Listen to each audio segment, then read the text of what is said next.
بسم اللہ الرحمن الرحیم۔ السلام علیکم ناظرین، اس ویڈیو میں ہم تعزیرات پاکستان کی دفعہ 148 کے بارے میں جانیں گے۔ 148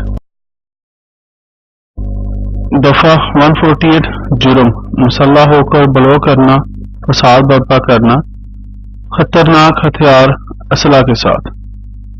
دستاندازی پولیس کابل، اس کے آپ کے سمن بھی جاری ہو سکتے ہیں، وارنٹ بھی جاری ہو سکتے ہیں۔ اس میں جی آپ کی جو ضمانت ہے وہ قابل ضمانت ہے، اس میں راضی نامہ ناقابل ہے۔ اور کون سی عدالت کو جی اس کے اختیار ہے سننے کا؟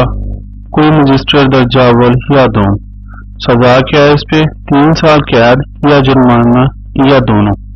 تو ناظرین اب تک کے لیے اتنا ہی، اجازت دیجیے، پھر اگلی ویڈیو میں ملیں گے۔ اللہ حافظ انشاءاللہ۔